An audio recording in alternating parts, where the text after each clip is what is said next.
اواخر آبان ماه بود که یه روز قدسی خانم تک و تنها اومد بهم سر بزنه. اخماش حسابی در هم بود و در نبود حمیدرضا اومده بود. من تازه از مدرسه برگشته بودم و هنوز حتی سر وقت ناهارم نرفته بودم. چای رو که گذاشتم جلوش نگاهی به اطراف انداخت و گفت: عمدن موقعی اومدم که سایی نباشه. باهات حرف دارم.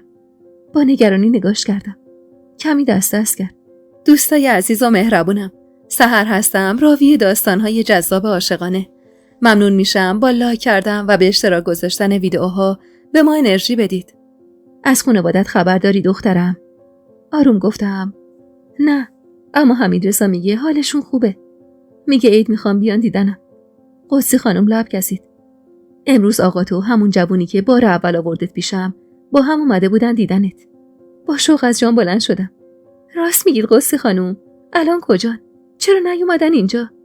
قدسی خانم مچ دستمو گرفت و مجبورم کرد بشینم و بعد از سکوتی کوتاه گفت: فریما، آقات نمیدونستن سایی شدی.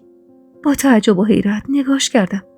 با صدایی که به زور از گلوم خارج میشد نالیدم: یعنی چی قدسی خانم؟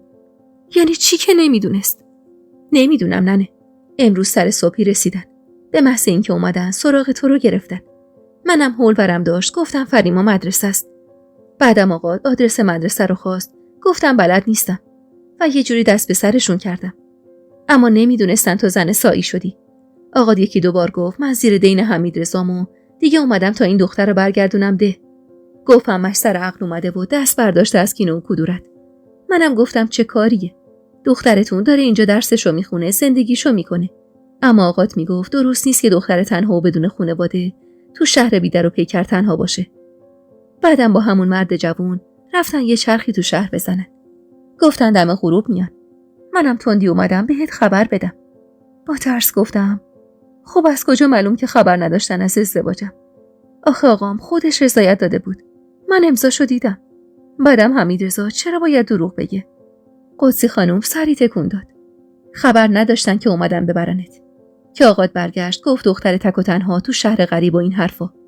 فعلا پاشو بریم خونه ما ببینم چی میشه.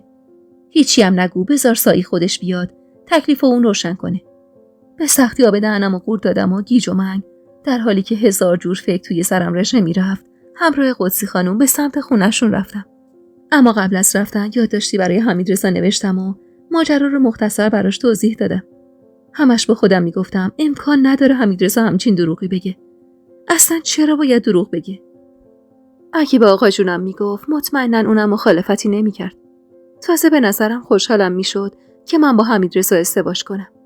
وارد خونه قدسی خانم که شدیم هنوز خبری از آقا جون و مردی که میدونستم مهدیه نبود. زنا با دیدنم با خوشرویی جلو اومدن. اونقدر کلافه و گیج بودم که هیچی از حرفاشون نمیفهمیدم. قدسی خانم که شرایطو دید تشری به زنا زد و از من خواست برم تو اتاقش. خودشم پشت سرم اومد و با نگرانی گفت: این پسر با این کاراش آخر کار دست خودش میده. خواستم حرفی بزنم که صدایی در زدن به گوشم رسید و کمی بعد صدایی یا الله گفتن مردونه‌ای بلند شد. از پنجره نگاهی به بیرون انداختم. آقا جون بود و مهدی. دیگه نتونستم تحمل کنم و با شوق به سمت حیاط دویدم.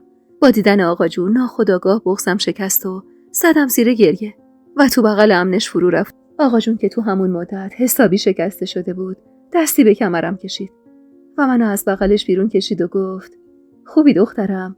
این مدت که بهت سخت نگذشت؟ هان، همه چی خوب بود؟ مشکلی پیش نیومد بابا؟ سری به نشونه مثبت تکون دادم و سراغ بقیه رو گرفتم. آقا جون با محبت بوسه‌ای به سرم زد و با تعارف قدسی خانم به سمت اتاقش رفتیم. وارد اتاق که شدیم آقا جون نگاهی به دور تا دور اتاق کرد و گفت: همه خوبم بابا، دلتنگت هستن، اومدم برت گردونم. با نگرانی نگاهی به قدسی خانم انداختم که اشاره‌ای کرد تا حرفی نزنم و خودشم با اجازه‌ای گفت و رفت و حیاط. با رفتنش آقا جون رو کرد بهم: اینجا راحت بودی فریما؟ اذیت که نمی‌شدی بابا؟ مهدی میگفت آدمای خوبی بودن. همه تو این محله از خوبی این زن میگفتن. به سختی لب زدم: بله آقا جون، آدمای خوبیه. قدسی خانم با من عین دخترش رفتار میکنه. باید یه جوری از خجالتشون در بیه. مهدی میگفت پول قبول نمیکنن. قبل رفتن میریم یکم خرید میکنیم براشون تا زیر دین نباشیم. هرچند تا ابد من مدیون محبت این زن و حمیدرضا. راستی ازش خبر داری؟ مهر که شد گفت میاد اینجا یه سری بهت میزنه و بعدم میره پیش خانوادش. لب گزیدم. اومد آقا جون. خبر که حرفم با ورود قدسی خانم قطع شد. سریع از جا بلند شدم و سینی چای رو ازش گرفتم و مشغول گردوندن چای شدم. به امید اینکه آقا جون دیگه سوالی در مورد حمیدرضا نپرسه. اما سینی رو که زمین گذاشتم، آقا جون همونطوری که با دقت نگاه میکرد گفت: فریما بابا، خوبی؟ رنگ به صورت نداری. به سختی لبخندی زدم. خوبم آقا جون. وقتی شنیدم شما اومدید خیلی هیجان زده شدم. از مدرسه تا در خونه رو یه ضرب دویدم. آقا جون با کنجکاوی نگام کرد. کی بهت خبر داد مگه؟ قدسی خانم که دید من دارم همه چی رو خراب میکنم، میونه رو گرفت. من حاج آقا. من پسر یکی از همسایه ها رو فرستادم دنبالش. گفتم بفهمه اومدید خوشحال میشه و زودتر میاد خونه. آقا جون سری تکون داد و بعد از خوردن چایش گفت: ما خیلی مزاحمتون شدیم خانم. واقعا بابت این مدتی که از دختر من نگهداری کردید تا عمر دارم مدیون شما و این دین هیچ جوره ادا نمیشه. امیدوارم تشریف بیارید روستا بتونیم کمی براتون جبران کنیم.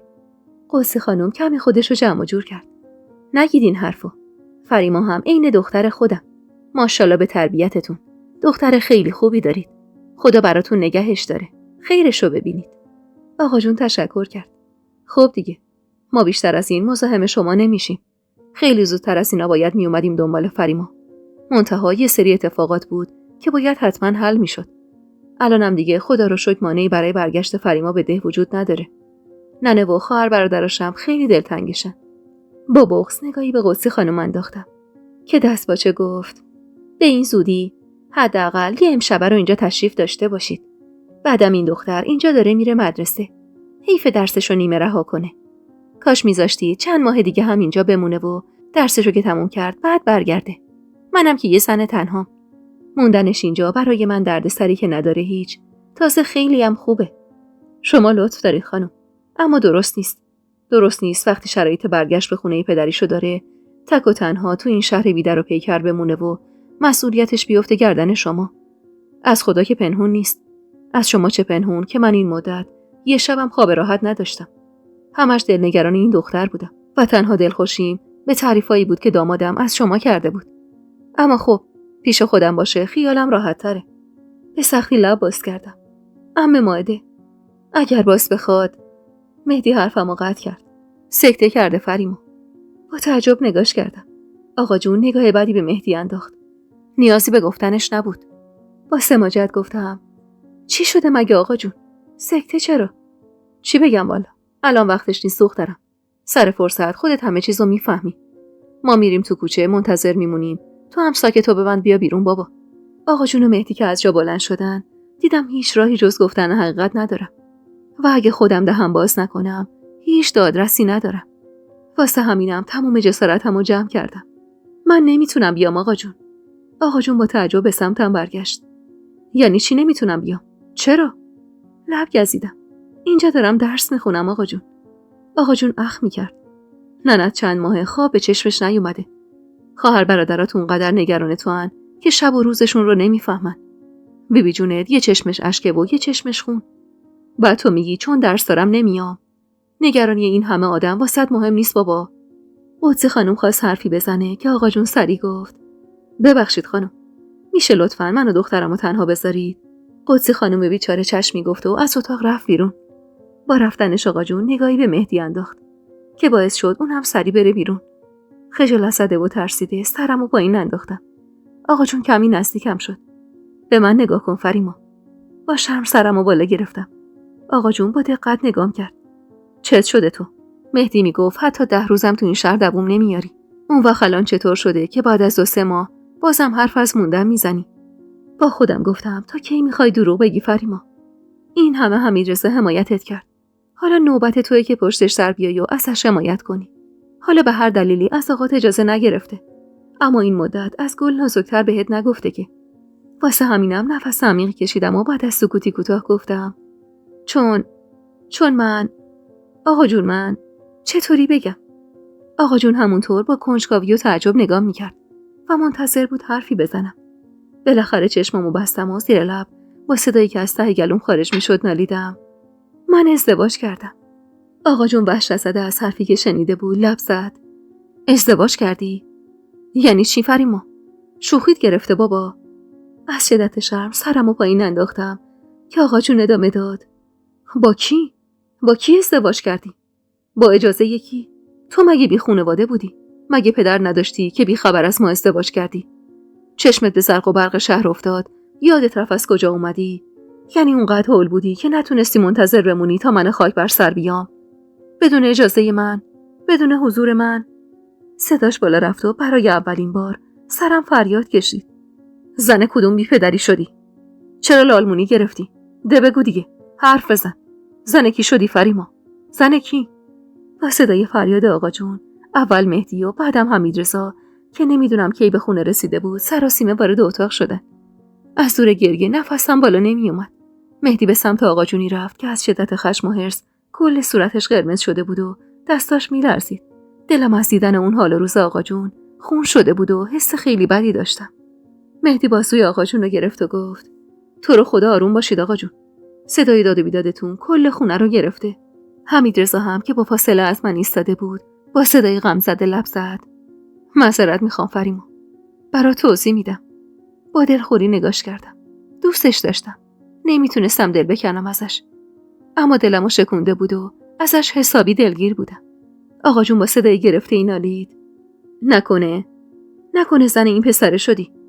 آره فریما. حمیدرضا به آرومی گفت: سلام جعفر آقا. من همه چی رو براتون توضیح میدم. به خدا قسم قصد بدی نداشتم. فقط همه چیز یه دفعه‌ای شد. اجازه بدید تا همه چیز رو براتون توضیح بدم. فریما نمیدونست که شما بیخبرید. فکر میکرد رضایت دادید به این وسط. من مقصر این ماجرا. آقا جون دستشو از دست مهدی کشید و با قدم بلندی به سمت حمیدرضا اومد و تا حمیدرضا به خودش بیاد سیلی محکمی نثارش کرد و بعد با حرص گفت: بهت اعتماد داشتم. عین چشام. فکر کردم بچم رو دست آدم درستی سپردم. فکر کردم دست یه مرد سپردمش. گفتم سر سفره حلال بزرگ شدی و حلال و حروم سرت میشه. دختر منو عقد کردی، اونم بدون رضایت من، بدون حضور خانواده‌اش. تو دیگه چقدر بی‌شرمی که سر یه دختر بی‌پناه و غریب و کلاه گذاشتی. و خواست دوباره به سمت حمیدرضا حمله کنه که جیغی کشیدم و خودمو بینشون انداختم و با گریه گفتم: تو رو خدا آقا جون، تو رو خدا بذاری براتون توضیح بده. به خدا این مدت از گل نازکتر به من نگفته. زندگیم باهاش خیلی خوبه آقا جون. من خوشبختم. با حمیدرضا خیلی خوشبختم. مگه شما همینو نمیخواستی؟ آقا جون چنگی به قلبش زد و من از شدت ترس لال شدم. چطور راضی شدی؟ چطور تونستی بدون حضور خانوادت بله بدی؟ یعنی اینقدر عجله داشتی؟ حمیدرضا کمی جلو رفت. اجازه بدید من توضیح بدم جعفر آقا. خواهش میکنم ازتون. آقا جون با خشم نگاش کرد. تویی که تو امانت خیانت کردی، چه توضیحی داری برای من؟ تو خجالت نمیکشی؟ ایستادی جلوی من میخوای چی رو واسه من توضیح بدی؟ بعدم رو کرد به من و با خشم ادامه داد: یالا وسایلتو جمع کن. دیگه نمیخوام حتی یه لحظه هم چشمم به چشم این بی‌ناموس بیفته. میبرم ده و اونجا تکلیفتو مشخص میکنم. با گریه به حمیدرضا نگاه کردم. کلافه بود و مشخص بود که نمیدونه باید چی کار کنه. مهدی خواست میونه رو بگیره که با نگاه تند آقا جون ساکت شد. آقا جون که دوباره بهم تشر زد تا همراهش برم، در آنی تصمیممو گرفتم و تمام جرأتمو جمع کردم. نمیام آقا جون. آقا جون که معلوم بود توقع همچین جوابی رو از دختر عزیز کردش نداره، چند ثانیه‌ای با تعجب نگام کرد و بعد لب زد: چی؟ نمیای؟ مگه دست خودته؟ با گریه گفتم: تو رو خدا آقا جون، تو رو جون من بذارید حرف بزنی. با داد و بیداد که چیزی حل نمیشه قربونتون برم. آقا جون به سمتم اومد. چنگی به بازوم زد و با خشم از بین دندونای کلیز شدش خورید: میفهمی چی میگی دختر؟ میفهمی این نامرد چی کار کرده با همون؟ میونه گریه هم گفتم: چی کار کرده مگه آقا جون؟ تو این مدت مراقبم بوده، نذاشته اخم به صورتم بشینه. به خدا من باهاش خوشبختم آقا جون. همه جوره مردونگی خرجم کرده. این کارو با ما نکنید. من زندگیمو دوست دارم. بعد از مدت‌ها تازه دارم طعم آرامشو میچشم. آقا جون هرسی تر از قبل گفت: من پدرتم فریما. میفهمی؟ من راضی به این وصلت نیستم. اگر روز اول این مردی که داری ازش حمایت میکنی عین یه مرد میومد و با من حرف میزد، قضیه فرق میکرد. اما الان نه. الان این نامرد ناموس منو گول زده. میفهمی؟ من پدرتم. یه زحمت کشیدم بزرگت کردم. اون وقت حالا تو داری پشت این نامرد در میای. بی صدا اشک میریختم. چی میتونستم بگم؟ نمیفهمیدم حمیدرضا چرا همچین دروغی گفته. چرا از اول رضایت آقا جون رو نگرفته؟ آقا جون که اونو دوست داشت و بیشک جواب رد بهش نمیداد. پس چرا؟ آخه چرا؟ توی افکارم غرق بودم که حمیدرضا با صدای ضعیفی گفت: جعفر آقا، به خدا من دختر شما رو دوست دارم. به خاطر نگفتنمم دلیل دارم. دلیلی که فعلا نمیتونم بهتون بگم. اما قول میدم بعدم بگم. به جان فریما قسم که برام عزیزترینه، من نه نامردم نه بی‌ناموس. سر سفره حلال بزرگ شدم و حلال و حروم سرم میشه. اما دست و بالم بسته بود. آقا جون دستی به صورتش کشید و با صدایی که یهو آروم شده بود گفت: انتخاب کن فریما، یا خانواده‌ات یا مردی که از اول با دروغ جلو اومده. با تردید نگاهی به حمیدرضا انداختم. مظلومانه نگاه میکرد. چطور میتونستم انتخاب کنم؟ یه طرف خانواده‌ای که همیشه پشتم بودن و یه طرف مردی که کنارش طعم عشق واقعی رو چشیده بودم و بهم انگیزه برای ادامه زندگی داده بود. آقا جون خم شد و کیفمو برداشت. اما حمیدرضا سری خیز برداشت و رفت سمت آقا جون و خواست دستشو بگیره ببوسه که آقا جون با عصبانیت دستشو کشید عقب. اما حمیدرضا کوتاه نیومد و با التماس گفت: آقا جعفر، من خطا کردم. اصلا غلط کردم. شما بزرگواری کنید و منو ببخشید و چشم بپوشید. آقا جون قدمی به سمت در برداشت و بی توجه به حمیدرضا رو به من گفت: بیا بریم فریما. ننت منتظرته. خواهرات دلتنگتن. بیبی جونتم حال روز خوبی نداره و دلش میخواد تو رو ببینه. بیا فریما. بیا دخترم. اصلا عقل تو با این مرد درست نبوده. وقتی من رضایت ندادم. حمیدرضا با صدای ضعیفی که به زور شنیده میشد نالید: فریما مطلقه بود آقا جعفر. نیازی به اجازه پدر نداشته. آقا جون نگاه تندی به حمیدرضا انداخت. خیلی بی‌شرمی مردک. چطور رود میشه تو چشمای من نگاه کنی و این حرفا رو بزنی؟ با التماس نگاهی به مهدی انداختم. تو رو خدا مهدی، تو یه چیزی بگو. مهدی با ملایمت گفت: آقا جون، شما الان عصبانی هستید. تشریف بیارید بشینید، یه لیوان آب بخورید، یکم آروم که شدید حرف میزنیم. همه چیز حل میشه انشالله. فریما الان زن حمیدرضاست. اینو که گفت آقا جون دوباره هرسی شد و نگاه تندی بهش انداخت و با صدای بلندی غرید: بس کن دیگه مهدی. میفهمی چی میگی؟ دختر من بدون اجازه من به عقد دزد ناموس در اومده. بعد میگی زنش. اصلا تو از اولم با نقشه وارد زندگی ما شدی، مگه نه؟ اینو خطاب به حمیدرضا گفت و با گام بلندی به سمتش اومد و ضربه محکمی به تخت سینه‌اش کوبید. شایدم حرفای خواهرم درست بوده. تو از اول به دختر من چش داشتی. تو باعث شدی زندگیش خراب بشه و به این حال و روز بیفته. تو تخم شک و بددلی رو تو دل عماد کاشتی و فریما رو به این حال و روز انداختی.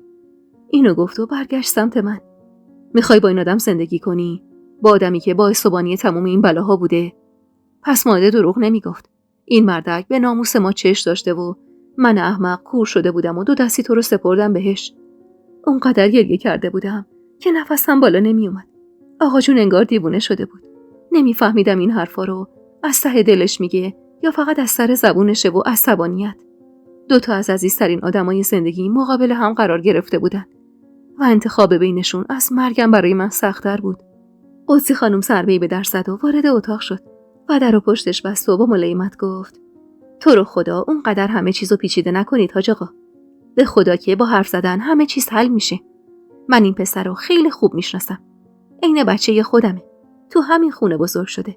شیر پاک خورده است. تو رو خدا خطاشو نادیده بگیرید و بشینید با هم حرف بزنید و این مشکل رو با حرف زدن حل کنید. اما من آقا جونو میشناختم. میدونستم اگه دلش از یکی بشکنه دیگه محال دلش باهاش صاف بشه. مگر چه جور بشه که بتونه دوباره دلشو باهاش صاف کنه.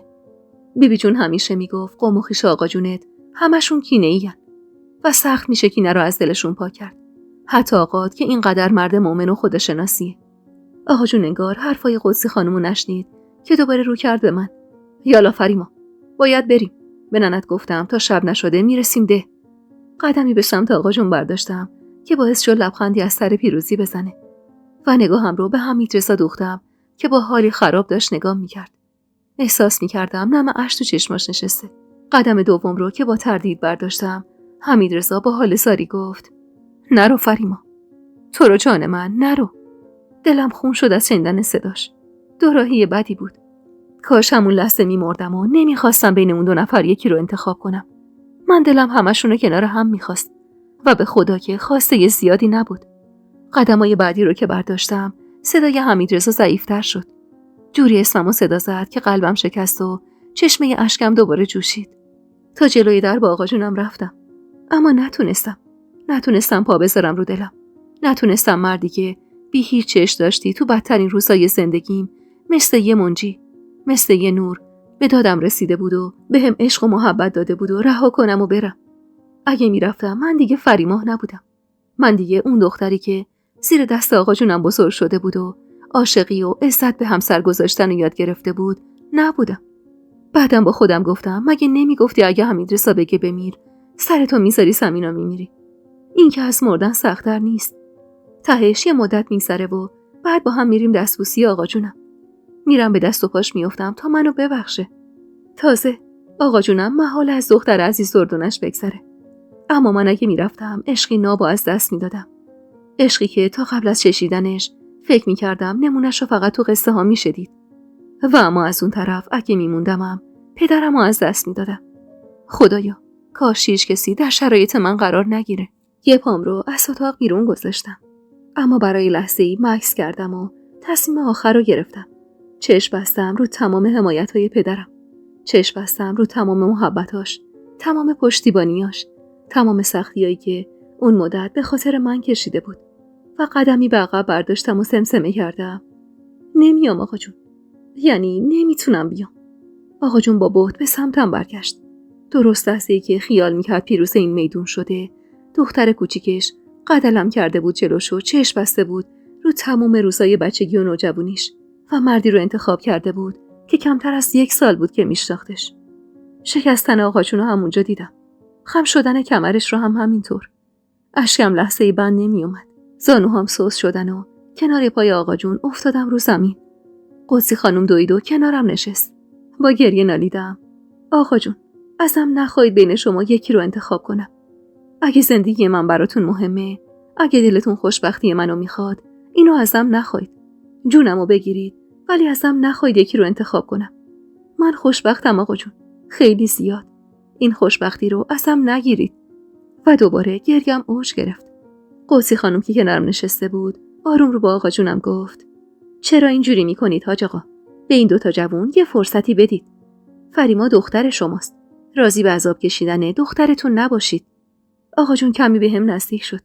با خودم گفتم حتما پشیمون شده از کارش. جلوم سانو زد. با چشمایی که تار میدید نگاش کردم. پوزخندی زد و گفت: انتخاب کردی؟ بین پدری که همیشه پشتت بود و مردی که فقط چند ماه میشناسیش انتخاب کردی فریما؟ یادت نره این انتخاب تاوان داره. تاوان سختی هم داره. از امروز به بعد خیال کن پدرت مرده، مادرت مرده، خواهر و برادرات همه مردن. منم میرم ده و بهشون میگم فریما مرد. میفهمی؟ برای ما مردی. فریما، بعد جور دلمو شکستی بابا. بعد جور خوردم کردی. چند ماه به خاطر تو خواب به چشمم نیومده. به خاطر جلوی خواهرم ایستادم. بدترین حرفا رو شنیدم، ولی پشت تو خالی نکردم که هر کی جای من بود شاید این کارا رو نمیکرد. چشم بستم رو حرف مردم و طلاق تو گرفتم. رفتم بچه خواهرمو به حد مرگ کتک زدم. خودمو به درد سر انداختم تا از تو که پاره تنم بودی حمایت کنم. این بود دستمزد تموم حمایتام. میونه گریه و حقیقام بریده گفتم: تو رو خدا آقا جون، منو تو این شرایط قرار ندید. من نمیخوام هیچ کدومتون از دست بدم. آقا جون، میدونید که اندازه یه جونم دوستتون دارم. چند قدمی ازم فاصله گرفت. لحظه آخر حس کردم قطره اشکی تو چشمش دیدم. نفس عمیقی کشید و رو کرد به مهدی: برمیگردیم ده. اینو گفت و جلوی چشمای مات و مبهوت من از اونجا بیرون زد. با رفتنشون رو کردم به حمیدرضا و با گریه گفتم: تو رو خدا برشون گردون حمیدرضا. حمیدرضا که انگار خشکش زده بود سری به سمت حیاط دوید. با رفتنش گریم شدت گرفت. قدسی خانم بغلم کرد و زیر گوشم زمزمه کرد: قصه نخور دخترم، سایی برشون میگردونه، نگران نباش. اما بر نگشتن. رفت و برگشت حمیدرضا 1/2 ساعتی طول کشید. اما وقتی برگشت سرش با این بود و تو چشمام نگاه نمیکرد. نگاهش ازم می‌دزدید. قدسی خانم با صدای آرومی گفت: رفتن ننه؟ رفتن. نتونستم حریفشون بشم. اما مهدی گفت باهاش حرف میزنه. گفت یکم که بگذره آقا جعفر کوتاه میاد. اما من بهتر آقا جونمو میشناختم. من میدونستم دل آقا جونم که بشکنه به این راحتی‌ها دیگه نمیشه کاریش کرد. ننم همیشه میگفت خدا نیاره روزی رو که آقا از یکی رو برگردونه. دیگه استغفرالله خدا هم بیاد رو زمینو وساطت کنه فایده‌ای نداره. حمیدرضا خم شد و زیر بازومو گرفت و با غصه گفت: بلند شو فریما جانم. اونقدر گریه کردی که رنگ به صورت نداری عزیزم. با کمکش از جا بلند شدم. بی توجه به حضور قدسی خانم محکم بغلم کرد و گفت: منو ببخش عزیزم. همش تقصیر من شد.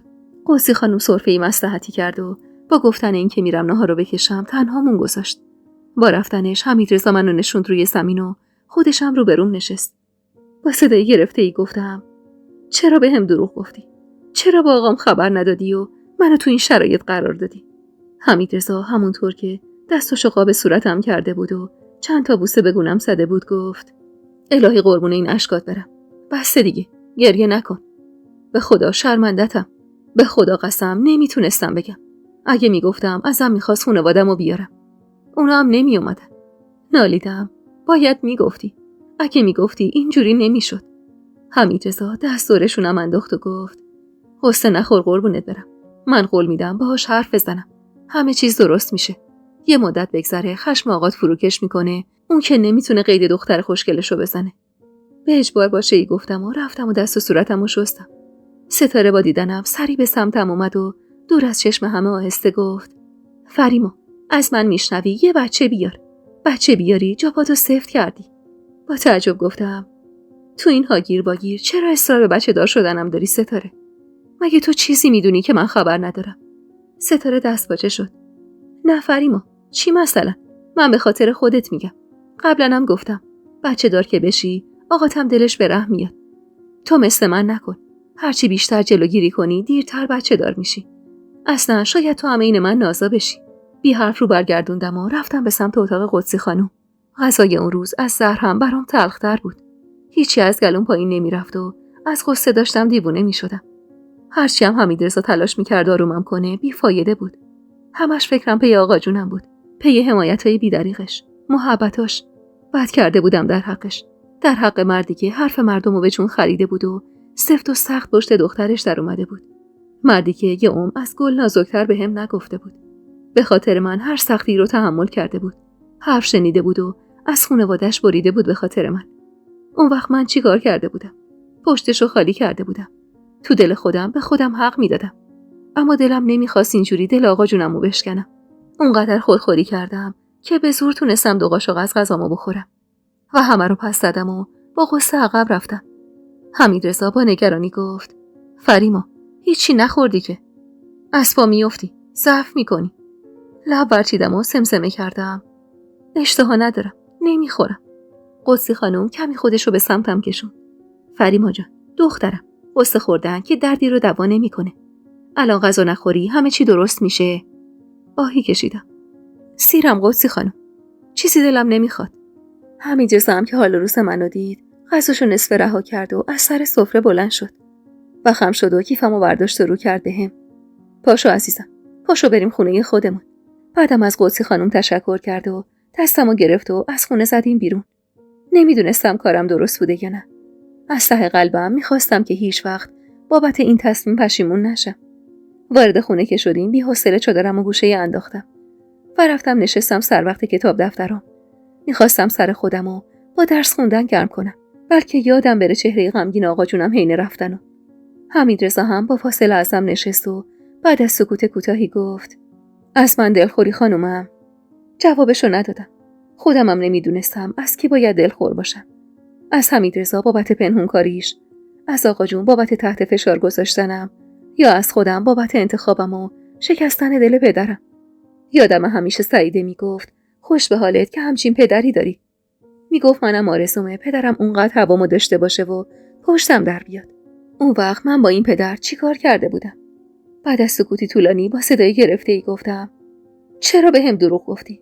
حمیدرضا کمی بهم نزدیک شد و دستمو تو دستش گرفت و گفت: مجبور بودم فریما جان. به خدا الان نمیتونم دلیلشو بگم، اما بدون که چاره جز این نداشتم. لعنت به من. میخواستم همین امروز فردا برم سراغ آقا جون تو، مردونه باهاش حرف بزنم، اما اونقدر دست کردم که اینجوری شد. فکر نمی‌کردم سرزده بیان. دوباره گفتم چرا دروغ گفتی حمیدرضا؟ چرا مجبور بودی؟ چی این وسط هست که نمیتونی به من توضیح بدی؟ حمیدرضا مکسی کرد. به خدا نمیتونم بگم. ازم نخواه الان بگم. اما مطمئن باش یه روز به وقتش بهت میگم. فقط به هم اعتماد کن. با قیس به سمتش برگشتم. چطور از من انتظار داری بهت اعتماد کنم؟ به آدمی که با دروغ جلو اومده و با مخفی کاری زندگی میکنه. من جلوی آقا جونم ایستادم حمیدرضا. میفهمی؟ تو میدونستی آقا جونم چقدر برام عزیزه. میدونستی جونمو براش میدم. ببین با هم چی کار کردی؟ کاری کردی دل آقا جونمو بشکنم. فکر کردی اون دیگه منو میبخشه؟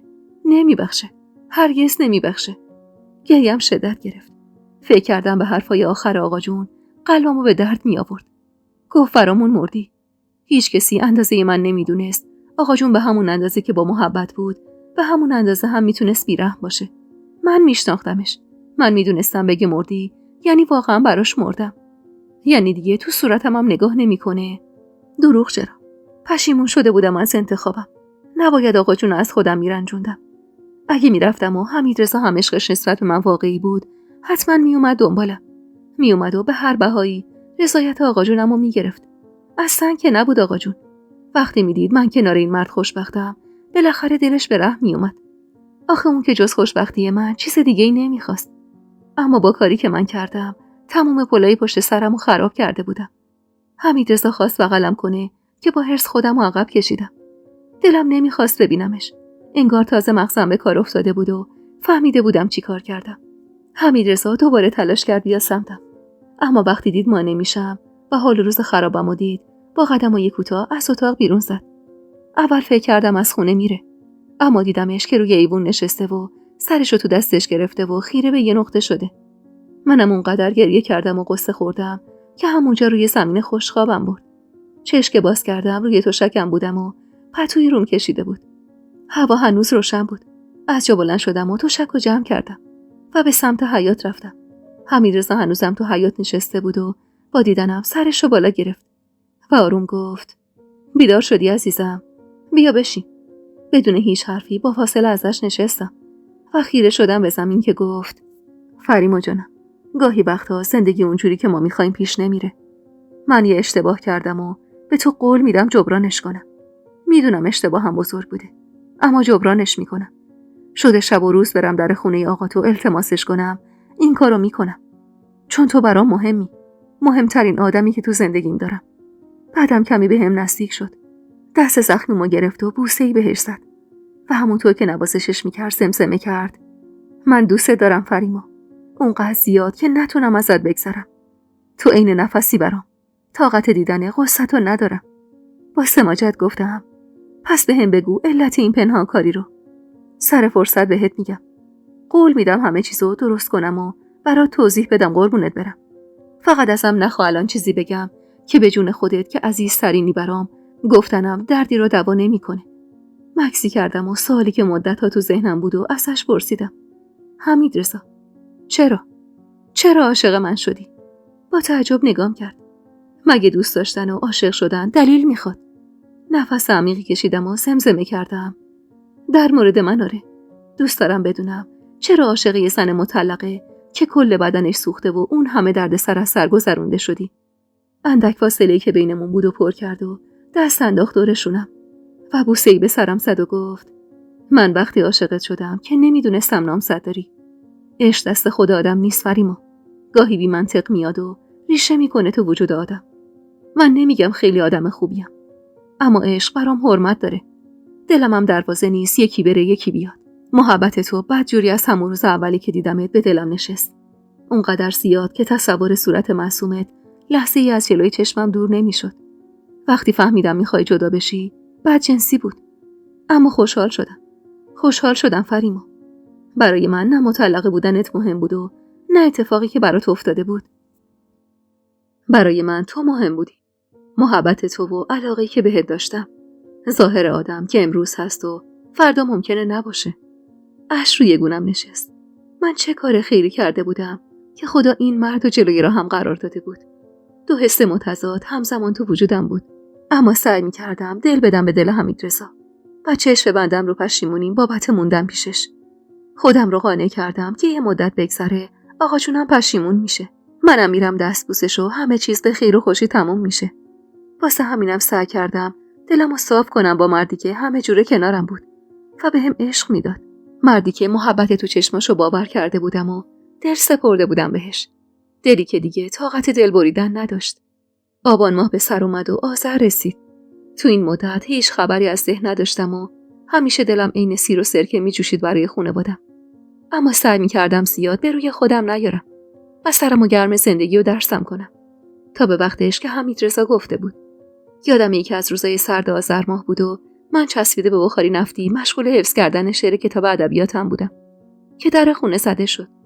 با تعجب سر بلند کردم. هوا داشت تاریک میشد و اون موقع شب معمولا کسی خونه ما نمی اومد. حمیدرضا هم که خودش کلید داشت. سری رو سریم و سرم کردم و به سمت حیاط دویدم. در رو که باز کردم با دیدن رنا انگار دنیا رو به هم دادن.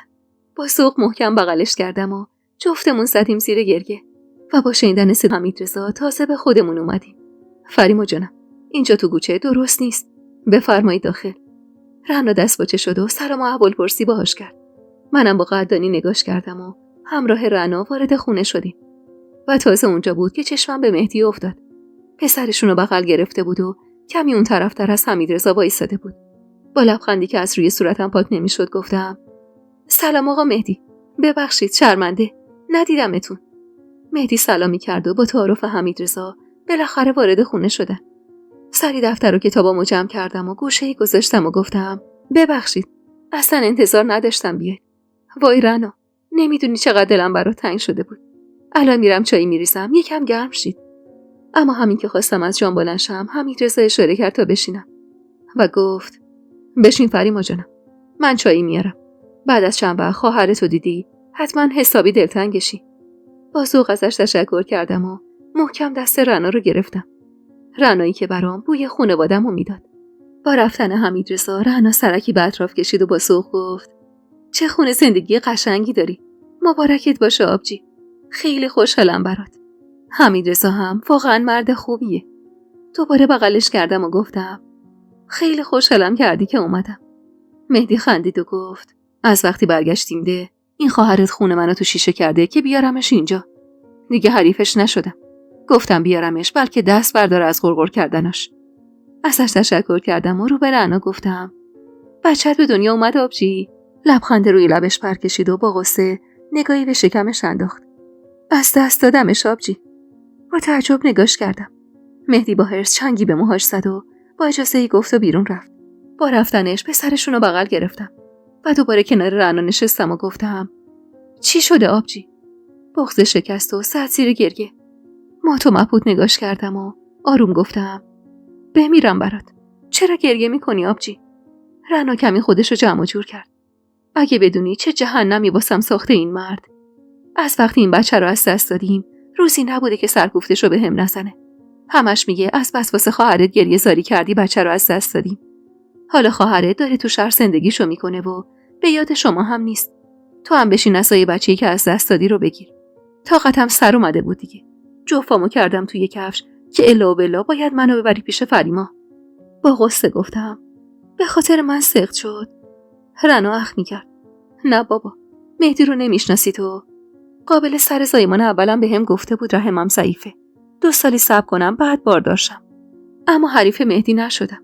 واسه همینم بعد از رفتن تو یه روز افتادم رو خونریزی و از دستش دادم. حالا دیگه گذشته و غصه خوردن در موردش دردی رو دوا نمیکنه. ولش کن اینو. تو از خودت بگو، از زندگیت، از شوهرت. خوشبختی فریما. به سختی جلوی هیجانمو گرفتم و با ذوق گفتم: خیلی خیلی زیاد رنا. فقط تنها غصه‌ام دوری از آقا جون و شماست. به خدا شبی نیست که با فکر کردم به شما نگذرونم. رنا اخ میکرد: از بس احمقی. بشین زندگی تو کن فریما. چرا به خاطر هیچ و پوچ زندگی رو به خودت تلخ کنی؟ آقا جون درسته این مردای دیگه نبوده و همیشه پشت دختراشو گرفته. اما با این 4 تا دامادی که انتخاب کرد چه گلی به سر ما زد. اون از ماهبانو و ترنج، این از من. مال تو هم که گفتن نداره. حالا بعد از این همه وقت یه آدم حسابی پیدا شده که دخترشو خوشبخت کنه. آخه مگه مرض داری واسه خودت غم و غصه میتراشی؟ لب زدم. چی میگی رنا؟ یعنی چشم بندم رو خونواده‌ام؟ رنا شونه‌ای بالا انداخت و پسرشو از تو بغلم گرفت و روی پاش گذاشت و گفت نمیگم چشم ببند. یکم صبر کن آقا جون، یکم آرومتر بشه. بیا دست بوسیش. ولی زندگی رو به خودت زهر نکن آبجی. من خواهرتم. میدونی اندازه جونم دوستت دارم. ولی رو حقیقت که نمیشه چشم بست. میشه؟ تو فکر کردی برمیگشتی ده و پشت میکردی به حمیدرضا؟ تهش چی میشد؟ فکر کردی پسر شاه پریون میومد خواستگارید؟ نه جونم. تهش یه پیرمرد یه مرد زن مرده به تورت میخورد. یکی بدتر از عماد. تازه اگه عمه مهتاج و خانم جون با زبون بازی آقا جون رو راضی نمیکردن که تو برگردی پیش عماد و کلفتیشو کنی. پس دیگه بشین زندگی تو کن و بس کنی افکارو. حالا آقا جون بخشیدت که چه بهتر.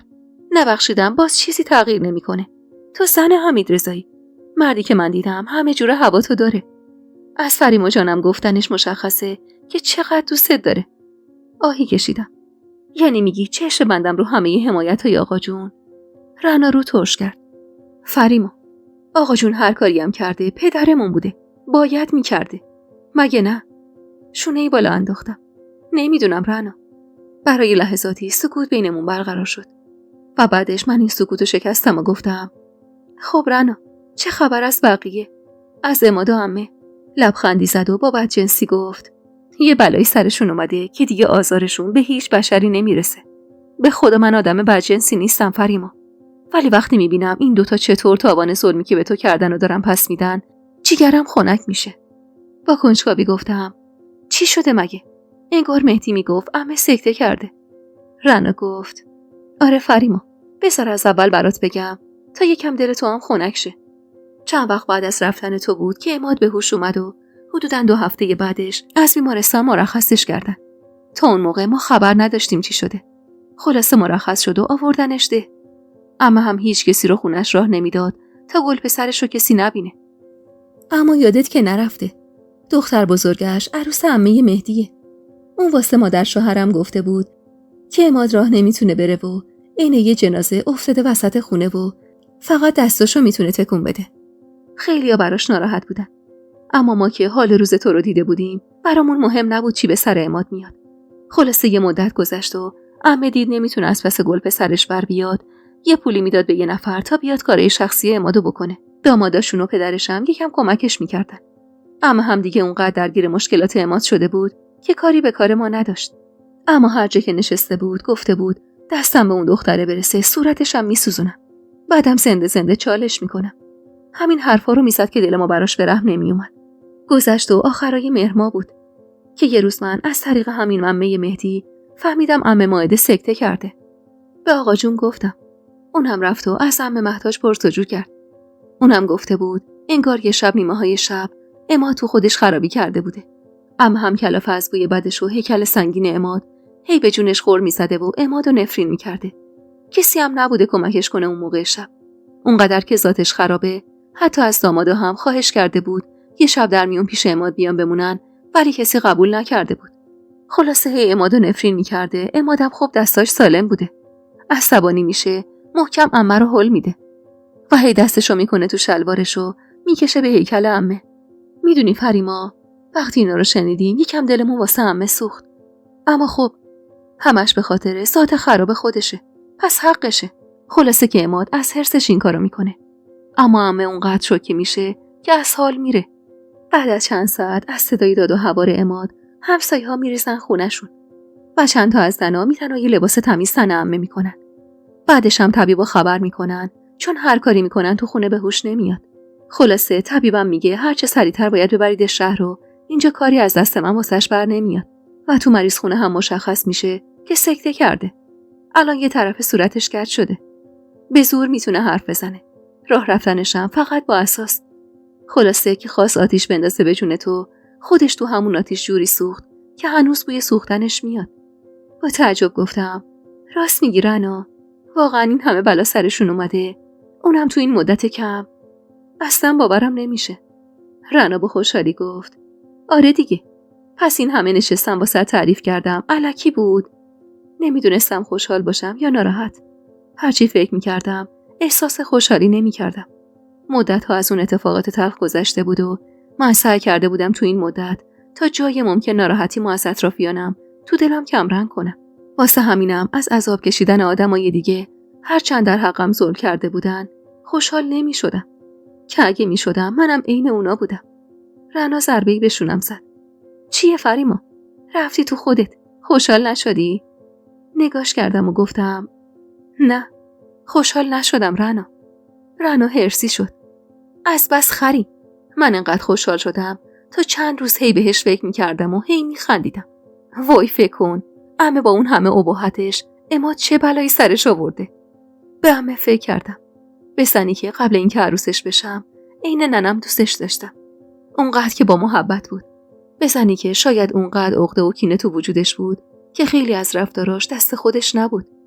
با صدای آرومی گفتم رنا چرا باید از زجر کشیدن یه آدم دیگه خوشحال بشم؟ اگه خوشحال بشم منم میشم عین اونا. اتفاقا من براش ناراحتم. ما که نمیدونیم تو زندگی چی به سرش اومده و چی باعث شده اونقدر از ما کینه به دل داشته باشه. شاید روزگار اونقدر بهش سخت گرفته که این بلاها سرش اومده. رنا هرسی تر از قبل گفت فلسفه نبافاسم. هر کسی مسئول کارایی که کرده. عمه بچه صغیر نبوده که بگیم نفهمیده.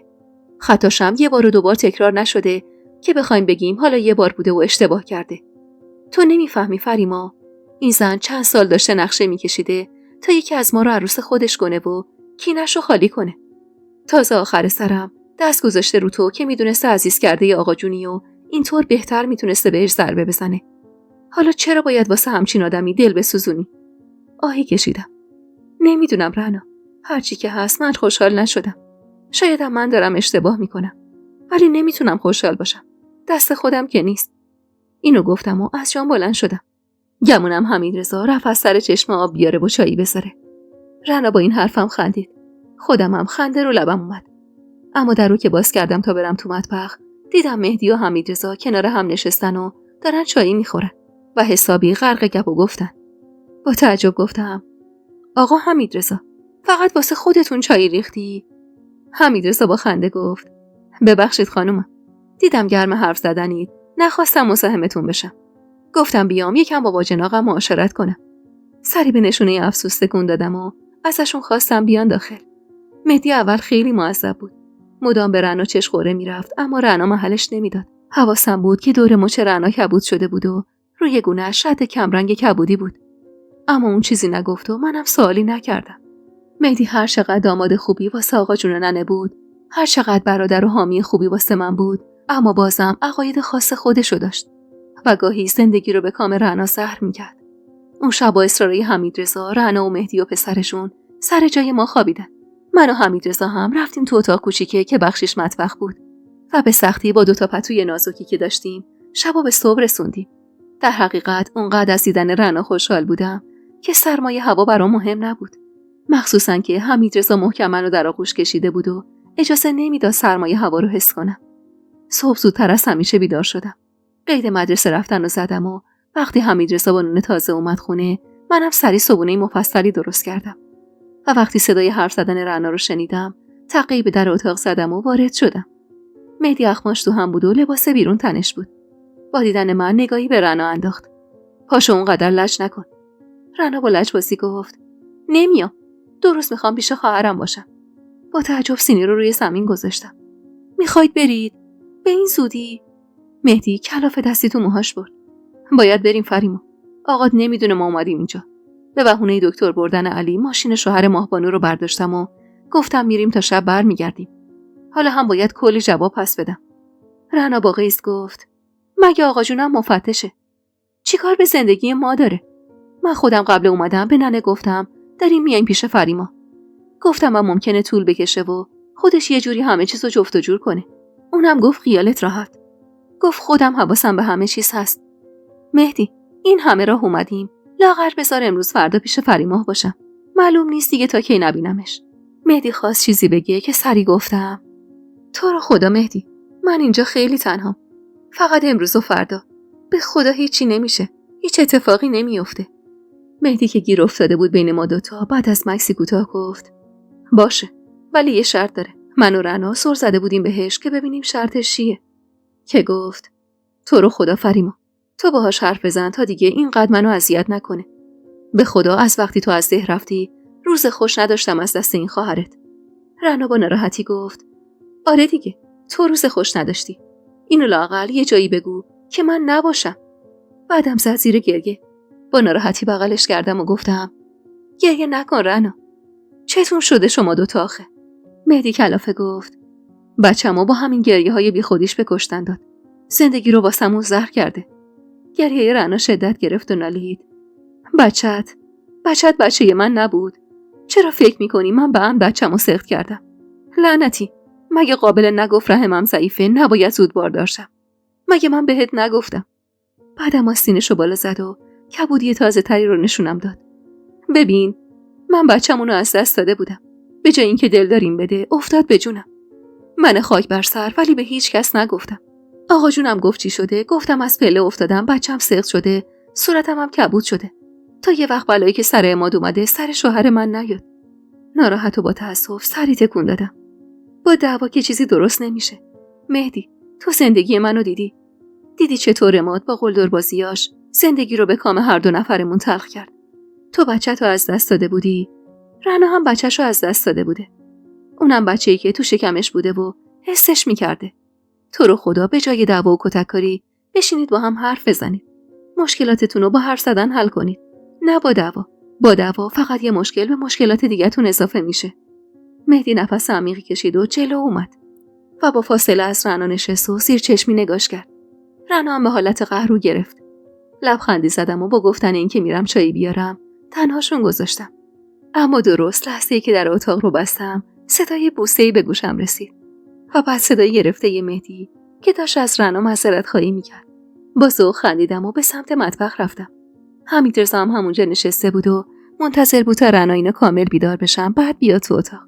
مهدی آدم بدی نبود، اما گاهی به شدت قدوی دنده میشد. رنا هم بلد نبود با زبون خوش باهاش حرف بزنه. یعنی هیچ کدوم از ما بلد نبودیم. اما زندگی کردن با حمیدرضا به من یه چیزایی یاد داده بود و منو از اون پوسته خجالتیم بیرون کشیده بود.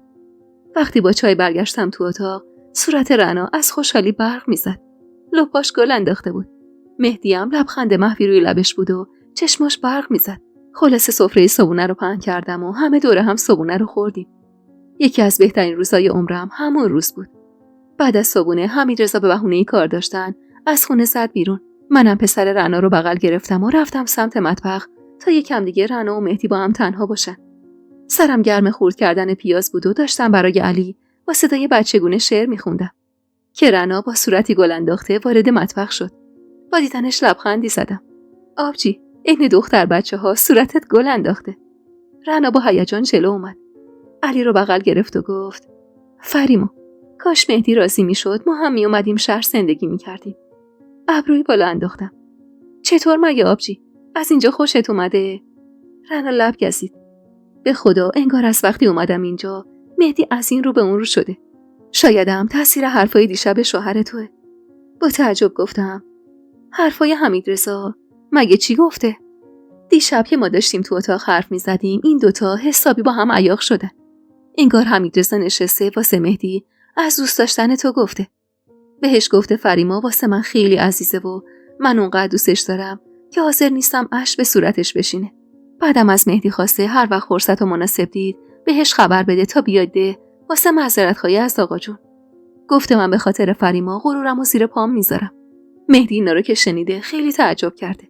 انگار باورش نمیشده یه مرد بتونه اینقدر زنشو دوست داشته باشه و بهش محبت کنه. بعدم رفتار پر از احترام تو رو با حمیدرضا دیده انگار یکم عقلش اومده سر جاش. خلاصه که شبیه روزای اول ازدواجمون شده. به خدا اگه اینجا بودیم 4 بار با حمیدرضا رفت و آمد میکرد آدم میشد همونی که من میخواستم. محکم گونه رنا رو بوسیدم و گفتم تو هم یکم بهش محبت کنی و دست از غر زدن برداری زندگیتون بهشت میشه به خدا آبجی. رنا خندید. به به، حالا دیگه آبجی کوچیکه درس زندگی به ما میده. خندیدم و سرمو گرم درست کردن نهار کردم. سر ظهر که شد حمیدرضا با 2 دست لحافتو برگشت خونه و دور از چشم رنا و مهدی سری تشک رو برد گذاشت تو مطبخ. ما اونقدری وسیله نداشتیم که بتونیم از 2 تا مهمون پذیرایی کنیم. و چون رنا و مهدی میخواستن 1-2 شب دیگه بمونن، حمید رضا ترجیح داده بود بره تشک بخره. نهار اون روزو دور همی و صمیمانه خوردیم. حمید رضا حین غذا خوردن به عادت همیشگیش همش حواسش به بشقاب من بود و همونطوری که غرق حرف زدن با مهدی بود، مدام گوشت و خورش روی برنج من میریخت و همین کارش باعث تعجب مهدی شده بود. در نهایت بعد از چند باری که حمید رضا این کارو کرد و مهدی متوجه نگاه‌های حسرتبار رنا شد که اونم برای اینکه عقب نمونه تیکه‌ای گوشت تو بشقاب رنا گذاشت و با گفتن اینکه چرا هیچی نمیخوری و لاغر شدی، لبخندی روی لب رنا آورد. 2 روزی که رنا پیشم بود، عین برق و باد گذشت. مهدی قول داده بود بعد از برگشتنش بده با آقا جون صحبت کنه و هر وقت شرایط مساعد بود ما رو خبر کنه تا برای دیدن آقا جون بریم و من ته دلم امید داشتم همه چیز ختم به خیر بشه و آقا جونم منو ببخشه و من مزه خوشبختی واقعی رو بچشم. قبل از رفتن یه بار دیگه وقتی داشتم چند تا سوغاتی تو ساک رنا میذاشتم، رنا علی رو داد بغلم و مشغول بستن ساک شد و با کنجکاوی گفت: فریما، یه سوال ازت دارم، راستشو بهم بگو. سوالی نگاش کردم. میخوام بدونم تو اون روز واقعا راست گفتی؟ راست گفتی که از شنیدن خبر سکته عمه خوشحال نشدی؟ یعنی واقعا عمه و عماد رو بعد از اون همه ظلم بخشیدی؟ خیره شدم به یه نقطه و به فکر فرو رفتم. حقیقتش من اونقدر غرق تو خوشی بودم که وقتی برای فکر کردن به عمه و عماد گذشتم نداشتم. آهی کشیدم. میدونی چیه رنا؟ شاید اگر من هنوز توی ده بودم، اگر هنوز توی اون اتاق خودم رو حبس کرده بودم، با شنیدن این خبر خوشحال می شدم. کما اینکه قبلا از زجرایی که عماد کشیده بود خوشحال می شدم و می گفتم من عذاب کشیدم، بذار اونا هم عذاب بکشن. اما باورت میشه من دیگه مدت هاست حتی روبروی آینه که میستم به زخمای گردن و شقیقم نگاه نمی کنم. مدت هاست دیگه به گذشته و تلخیاش فکر نمی کنم. میدونی چرا؟ چون اونقدر با حمید رضا خوشبختم و حس آرامش دارم که وقتی واسه کینه و دشمنی ندارم. چون اونقدر به ساختن روزای خوش فکر میکنم که وقتی برای مرور روزای سخت زندگیم ندارم. حمید رضا زخمای منو نادیده میگیره و همین باعث شده که زخمام واسه خودم هم کم رنگ بشن. پس چرا بابتش باید خودم رو عذاب بدم؟ زندگی نصیبم شده که تو خوابم نمیدیدم. واسه چی وقتم رو با کینه و دشمنی بگذرونم؟ شاید اگه عمه هم زندگی خوبی داشت این همه سال کینه هاشو روی هم انباشته نمی‌کرد. رنا محکم بغلم کرد و با بغض گفت: الهی قربونت برم، به خدا جز خوشبختی تو هیچی از خدا نمیخوام. قربون این دل بزرگت برم، فقط یه قولی بهم بده. جون من دیگه برای هیچ کسی از زندگی تعریف نکن. جلوی هیچ کسی اونقدر با ذوق از شوهرت نگو، به خدا چشمتون میکنن. خندیدم و گفتم: شبیه ننه حرف میزنی یا؟ رنا هرسی شد. مگه بد میگم؟ من خواهرتم، از خوشی تو خوشحال میشم. اونقدر که زندگی تو واسم مهمه، زندگی خودم برام مهم نیست. چون دیدم چقدر سختی و بدبختی کشیدی و چه روزایی رو پشت سر گذاشتی و میدونم لیاقت این زندگی و این خوشبختی رو داری. اما کافیه یکی حسرت زندگی تو بخوره، یکی آه بکشه به خاطر خوشبختیت. نکن خواهر من، از خوشی زندگیت واسه هیچ کسی حرف نزن. دهنتو ببند و زندگی تو کن. چشم بلندی گفتم و برای اینکه موضوع رو عوض کنم گفتم: راستی از سعیده چه خبر؟ شب عروسیش با اون اتفاق خراب نشد؟ رنا سری تکون داد: نه بابا، وقتی خبر تو ده پخش شد که حنا بندون تموم شده بود. مراسم شب دوم عروسیشونم که توی ده خودمون نبود. هرچند سعیده خیلی نگرانت بود. 1-2 بارم که اومده بود ده اومد خونه ما و سراغ تو گرفت. منم بهش گفتم حالت خوبه تا خیالش راحت شه. زندگی بدی نداره. شنیدم خیلی از شوهرش تعریف میکنن. خودش هم راضی بود از زندگیش. آب افتاده بود زیر پوستش. آخرین بار که ننه‌شو دیدم میگفت آبستنه و یه مدت ده نمیاد. با ذوق گفتم: راست میگی؟ وای چقدر دلم براش تنگ شده. رنا چشمکی زد: راستی فریما خانم، من کی خاله میشم؟ با شرم لب گزیدم و سرمو پایین انداختم و زمزمه کردم: هنوز زوده. رنا اخ میکرد: کجا زوده؟ من هم سن تو بودم، علی رو حامله بودم و تازه ترنج که هم سن تو بود، دومی رو هم حامله بود. به سختی گفتم: خب حمید رضا میگه باید درس تو بخونی. میگه وقت واسه بچه دار شدن هست. دلش میخواد من دیپلممو بگیرم. خودم هم دلم میخواد درسمو بخونم، بعد با خیال راحت بچه دار بشم. آخه من که اینجا کمکی ندارم. اگه بچه داشتم باید قید درس خوندن رو بزنم. رنا شونه‌ای بالا انداخت. خب قیدشو بزن. زندگیت مهمتره یا درس؟ باور کن فریما، اگه یه بچه بیاری اونقدر ارج و قربت پیش حمیدرضا بالا میره که نگو و نپرس. تو هم که میگی هنوز خانواده‌شو ندیدی. اونا شاید تو رو قبول نکنن، ولی وقتی ببینن یک گلسری و یک کیس گلابتون داری بیشک قبولت میکنن. بچه که داشته باشی دیگه جاپات محکمه. هیچ کسی نمیتونه تو رو از زندگی حمیدرضا حذف کنه. کمی فکر کردم. راستش خودمم بدم نمیومد یه بچه داشته باشیم. اما حمیدرضا مخالف بود. میگفت اول درس بعد سر فرصت بچه دارم میشیم. منم خب دلم نمیخواست باهاش مخالفت کنم. واسه همینم لب ورچیدم و رو به رنا گفتم دوست ندارم با حمیدرضا مخالفت کنم. اون هر وقت صلاح بدونه بچه دار میشیم. رنا چپ چپ نگام کرد و ادامو در آورد. خوبه تو هم. آدم انقدر شوهر ذلیل ندیده بودم. از ادا اطفال رنا با صدای بلندی زدم زیر خنده. رنا با بودنش همیشه لبخند رو لبم می آورد و آخ که چقدر دلم میخواست این بودن همیشگی باشه. خیلی زودتر از چیزی که فکرشو میکردم زمان برگشتن رنا و مهدی و علی کوچولویی که حسابی بهش عادت کرده بودن گذشت. موقع رفتن اونقدر تو بغل رنا گریه کردم که داشتم از حال میرفتم. میدونستم ممکنه که به زودی نبینمش. واسه همینم از مهدی قول گرفتم چند وقت یه بار رنا رو بیاره دیدنم. اونم قول داد هر وقت تونست بیارتش. با دلی پر از غصه ازشون جدا شدم. حمیدرضا دست انداخت دور کمرم و بوسه محکمی به صورتم زد. دیگه گریه نکن عزیزم. 2 روز اینجا بودم بهت خوش گذشته، با گریه خرابش نکن. حیف این اشکات نیست که الکی میریزن. بعدم اشک صورتم با دستاش با کرد و بوسه‌ای به لبم نشون. با صدای گرفته‌ای گفتم خب دلم براشون تنگ میشه. حمیدرضا مثل همیشه با مهربونی گفت این روزا هم میگذره عزیزم. قصه خوردن که دردی رو دوا نمیکنه. میکنه. سری تکون دادم و گفتم راستش دلم از همه بیشتر واسه علی تنگ میشه. حمیدرضا که متوجه منظورم نشده بود سری تکون داد. آره پسر بامزه‌ای دارن. خدا حفظش کنه براشون.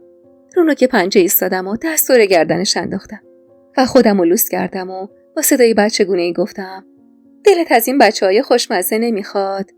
حمیدرضا با تعجب نگام کرد و بعد از مکث کوتاهی گفت والا حالا که فکر میکنم روش درست کردنشو خیلی دوست دارم.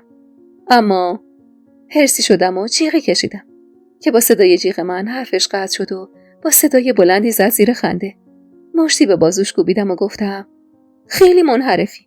من منظورم این بود که ما هم بچه دار بشیم.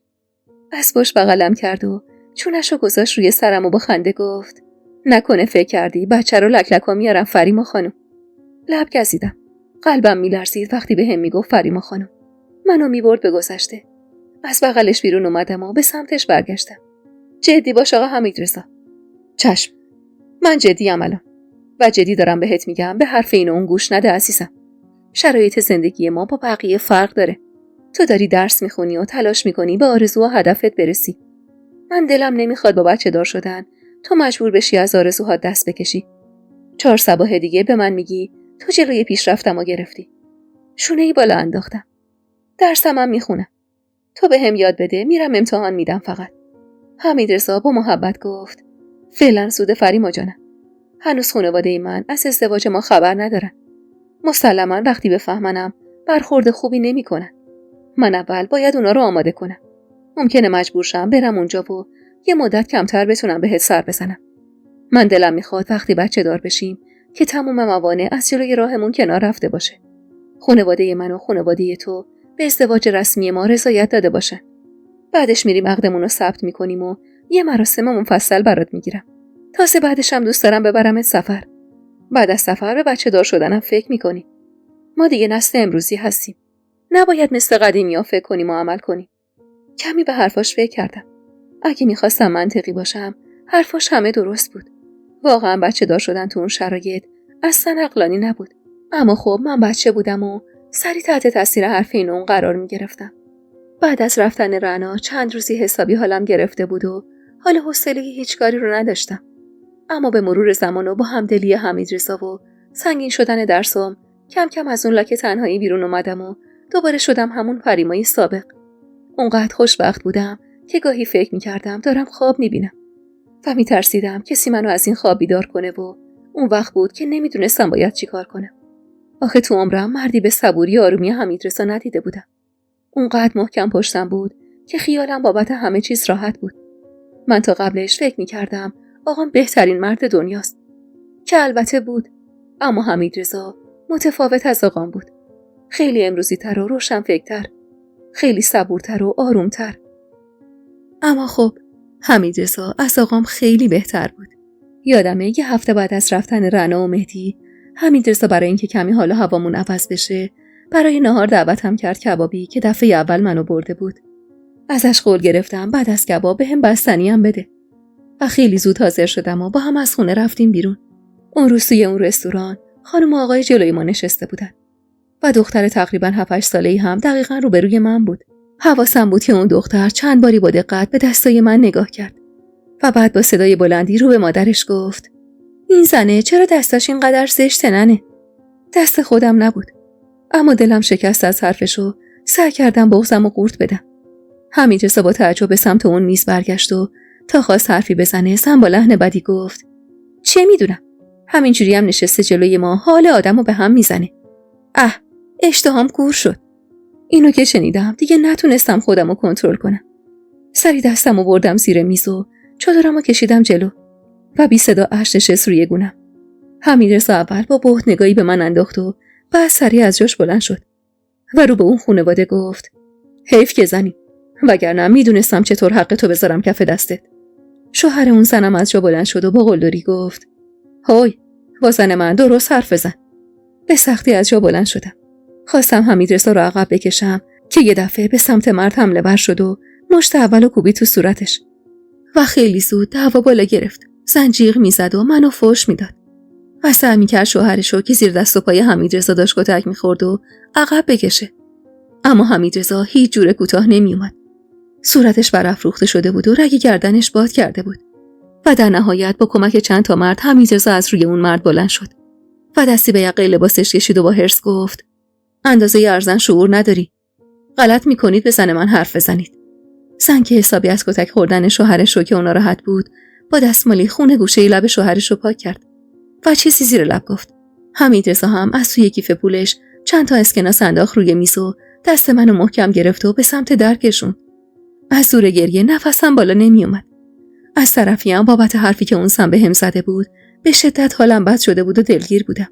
اما از اون طرف بابت حمایت حمیدرضا سر تا پا شوق بودم.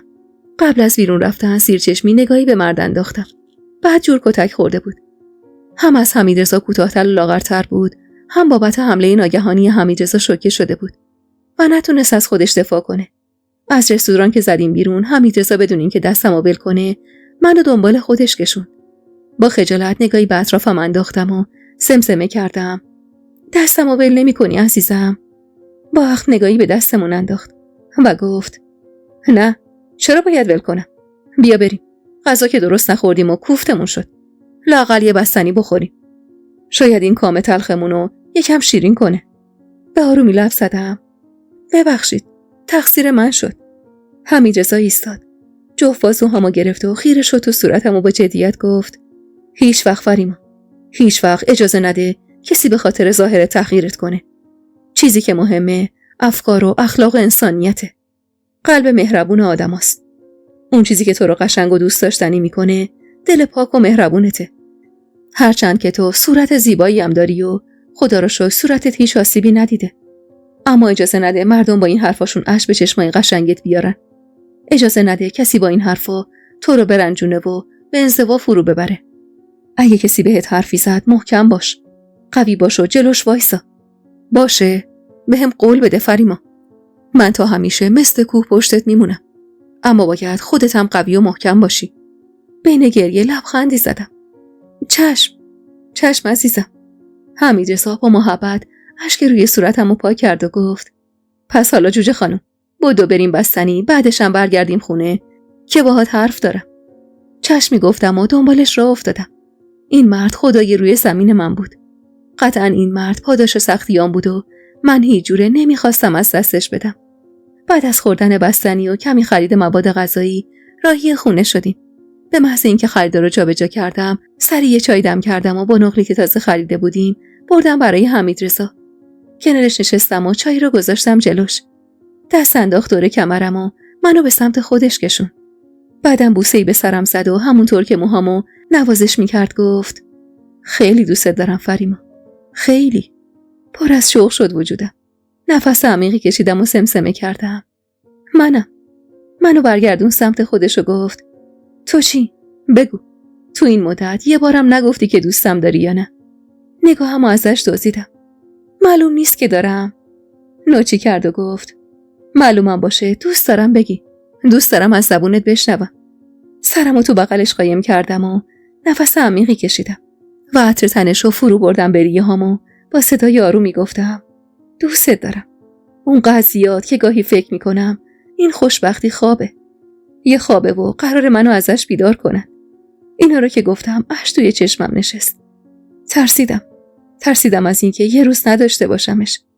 منو محکم به خودش فشرد و گاسی از لپم گرفت. جیغم که هوا رفت با صدا خندید و گفت خواستم بدونی بیداری فریما خانم. ریز خندیدم. چی میخواستی بگی؟ گفتی میریم خونه حرف میزنی. کمی منو از خودش فاصله داد و گفت باید برم فریما. با تعجب گفتم کجا؟ نگاهش رو ازم دزدید. باید برم پیش خانواده‌ام. دیگه نمیتونم به دروغ بهشون بگم اضافه خدمت خوردم. باور نمیکنن. یه مدت میرم ولی هر هفته آخر هفته ها میام پیشت. به سختی جلوی گریه‌مو گرفتم. یعنی میخوای تنهام بذاری؟ دوباره محکم بغلم کرد و همونطور که میبوسیدم گفت تو جون منی، عمر منی. میدونی که تنها گذاشتنت کار من نیست. اما به خدا مجبورم فریما. باید یه مدت برم یه سری کارا رو سر و سامون بدم و برگردم. فقط قصم تنها موندن تو توی این خونه است. با ننه قدسی حرف زدم. گفت یا تو بری اونجا یا بگه ستاره خانم یه مدت بیاد اینجا پیشت. هر کدوم که تو راحتی. چنگی به لباسش زدم و محکم‌تر بهش چسبیدم. حس بدی داشتم از رفتنش. دلم نمیخواست تنهام بذاره. اونم وقتی که اینطور به بودنش عادت کرده بودم و یه لحظه بدون اون نمیتونستم نفس بکشم. آروم گفتم نمیشه منم باهات بیام. یه جای توی همون شهر میمونم. اصلا این خونه رو پس میدیم. یه خونه کوچیک همونجا میگیریم. فقط روزی 1-2 ساعت بهم سر بزنی بسه. عزیزم خودت میدونی که از خدامه. ولی تو باید بری مدرسه. نمیشه که مدرسه رو رها کنی بعد از این همه زحمت. با لجبازی گفتم مدرسه نمیرم. اصلا نمیخوام درس بخونم. حمیدرضا دستاشو قاب صورتم کرد و با جدیت گفت هیچی نباید مانع رسیدنت به آرزوهات بشه فریما جان. فهمیدی؟ همینجا میمونی درستو میخونی. منم آخر هر هفته بهت سر میزنم. فکر کن توی دوران عقدیم. این نامزدا که دیر به دیر همدیگر رو میبینن. هان نمیذارم اذیت بشی به خدا. قول میدم زود به زود بیام. اشک روی گونم نشست. هرگز نمیتونستم دوریشو تحمل کنم. اما حمیدرضا اونقدر با هم حرف زد و دلداریم داد که بالاخره دلمو به دست آورد و تونست لبخند به لبم بیاره.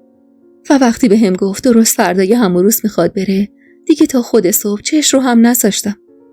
تصور این که تا آخر هفته نمیتونستم ببینمش برام زجرآورترین حس ممکن بود. حمیدرضا هم پا به پام بیدار موند و یکی از بهترین شبای عمرمو برام رقم زد. فردای اون روز قبل از اینکه من برم مدرسه، ساک کوچیکی جمع کرد و بعد از کلی سفارش کردن آخرین بوسه رو به لبم زد و با گفتن اینکه خبر میده ستاره خانم بیاد پیشم بمونه، از خونه زد بیرون. پشت سرش کاسه آبی ریختم و اومدم داخل و همونجا روی زمین نشستم و بی صدا شروع کردم به گریه کردن.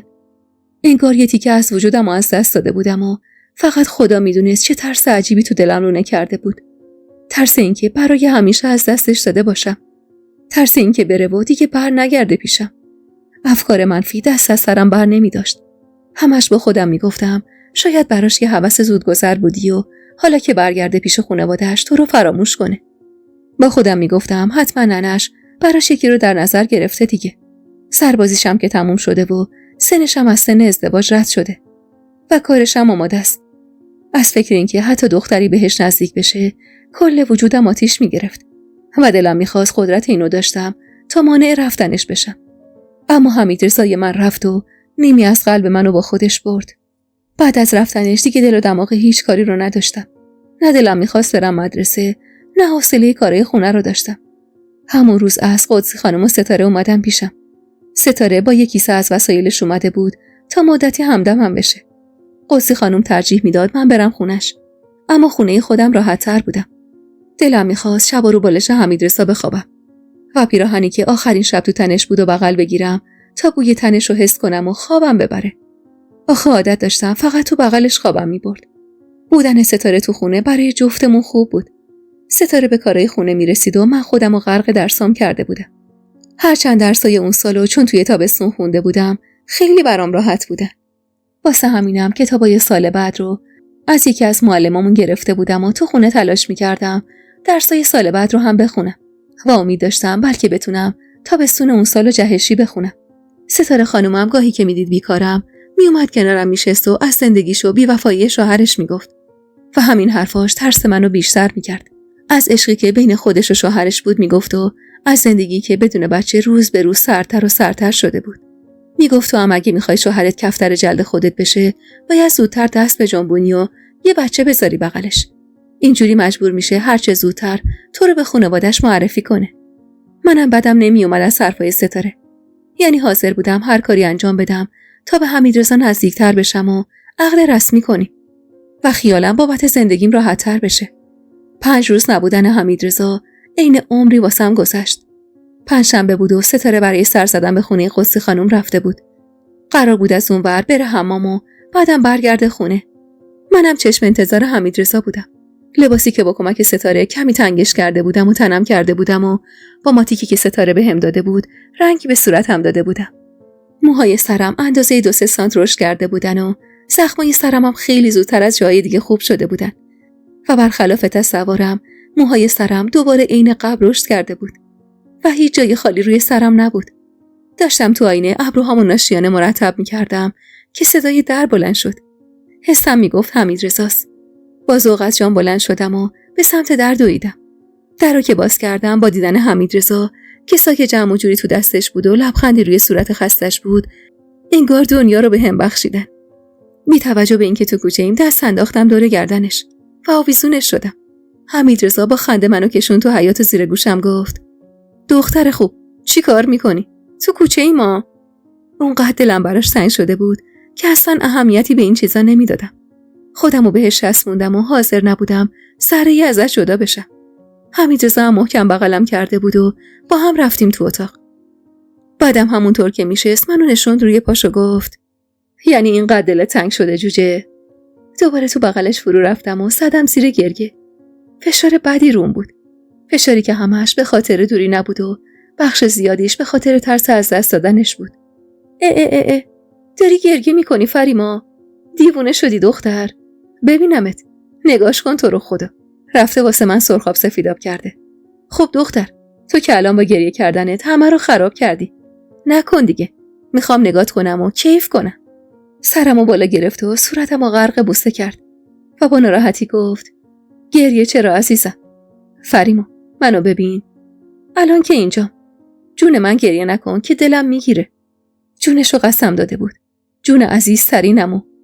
سری صورتمو پاک کردم و با بغض گفتم جون تو قسم نده. هیچ وقت. چشم خانومم.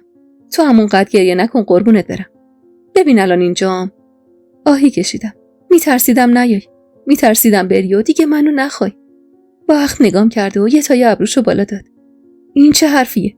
مگه آدم از جونش میگذره که من از تو بگذرم؟ دیگه نبینم از این فکر رو بکنی یا؟ اینو گفت و ساکشو باز کرد و از توش یه پیراهن سفید گلدار بیرون آورد به همراه یه روسری قرمز ساتن و یه جعبه چوبی و گذاشتشون جلوم و با ابرو اشاره‌ای بهشون کرد. اینم سوغاتیه فریما خانوم. با ذوق خندیدم. لپامو کشید و گفت وروجک نکنه گریه هات به خاطر سوغاتی نیاوردن بود. خب میگفتی زودتر سوغاتی رو میدادم که اینقدر گریه نکنی. خندم گرفته بود از حرفاش. پیراهن رو باز کردم و نگاش کردم. در عین سادگی تو قسمت سراسین پفی داشت و خیلی قشنگش کرده بود. از ذوق تو نگاهم اونم به ذوق اومده بود. بپوش ببینمت. چشمی گفتم و رفتم پوشیدمش.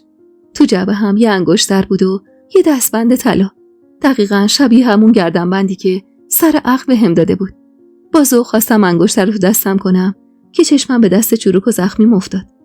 اول خواستم انگشتر رو بذارم سر جاش اما حمیدرضا که صدام زد سری انگشتر رو دستم کردم و بعد از مرتب کردن روسریم رفتم پیشش. با دیدنم لبخندی به پهنای صورت زد. عین قرص ماه شدی. بیار دستبندتو دستت کنم. دستمو جلو بردم و زیر چشمی نگاش کردم. بدون اینکه سره‌ای به زخمم توجه کنه، دستبندو برام بست و بوسه‌ای به دستم زد.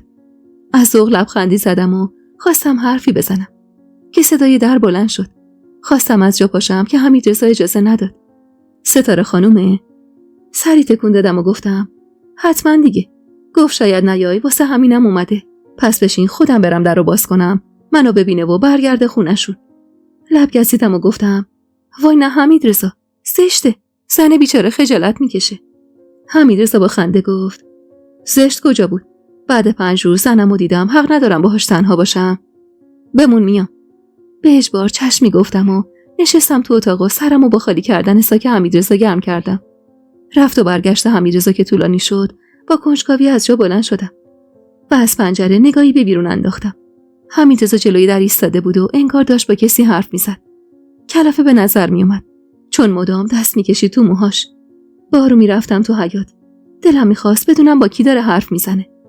مطمئن بودم که ستاره نیست، اما هنوز به در نزدیک نشده بودم که صدای ستاره خانم به گوشم رسید. خلاصه از من گفتم بود آقا حمیدرضا. تا امروزم اگه چیزی گفتم به خاطر زندگی شما دوتا بوده، وگرنه نه قصد فضولی داشتم، نه دلم میخواسته خبر ببرم و خبر بیارم.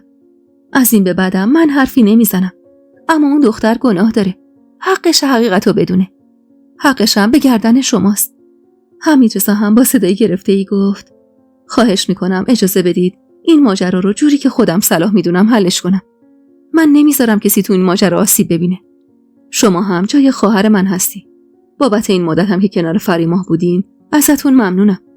اما ازتون خواهش میکنم تو زندگی شخصی ما دخالت نکنید. من فریما رو دوست دارم و دلم نمیخواد هیچ موضوعی باعث ناراحتیش بشه. قلبم تون تون میزد و تمام بدنم میلرزید. نمیفهمیدم منظورشون از این حرفا چیه. ستاره که انگار از حرفای حمیدرضا دلخور شده بود، زیر لب خداحافظی کرد و رفت. با رفتنش حمیدرضا درو بست و به سمت من برگشت.